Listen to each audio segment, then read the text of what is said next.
Mga kapuso, kasama ko ngayon si Karen De Guzman, isa sa owners dito na magkapatid from Baguio din, at si Chef Jean.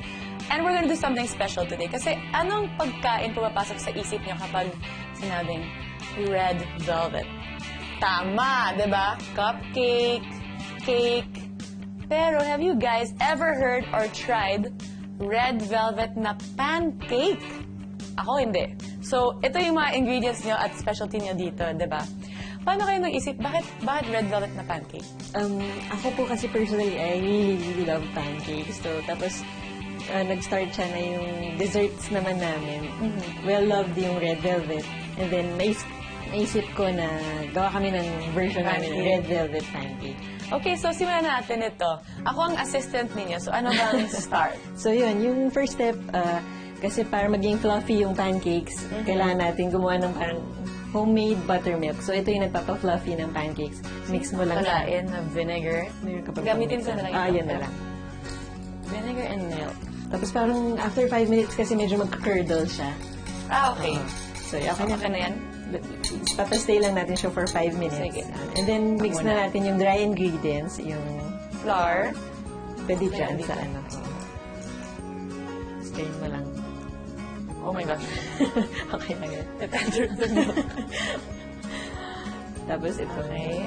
Baking. That's baking powder. Powder. And then, ano naman yung baking Soda. soda. Parang baking din siya. Halo-halo nyo lang yung dry ingredients. Salt. Ayan, cocoa powder. Cocoa powder. Ayan, okay. Yan. Tapos doon naman tayo sa wet ingredients. Halo natin yung egg. Tapos, pwede kahit i-mix na natin lahat ng I love vanilla. Vanilla extract. Vanilla. And then, konting butter. Tapos, yan, mix mo lang siya. Sa gitna, tapos palabas. Tapos, pwede na rin natin ihalo yung ating homemade buttermilk. Ano ba dyan? Oo nga, mas makapal nga yung texture ng milk. Parang naging cream na. Yun yung purpose ng vinegar. Halo mo na dyan yung ano. Tapos yung red coloring.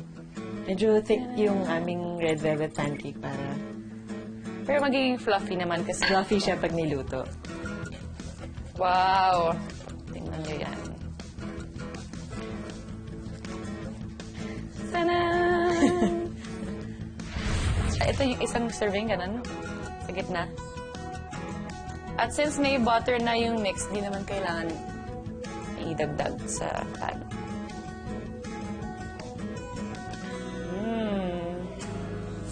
Tapos maganda pag pancake, low heat para ma-cook siya evenly. Ayan, parang... Try mo na i-flip. Or, okay, ikaw na. Or ako na. Sige. Sige. At least pag nasira, ako na. Ayan. Ayan! Woo! Thank you so much, Karen, for sharing the recipe.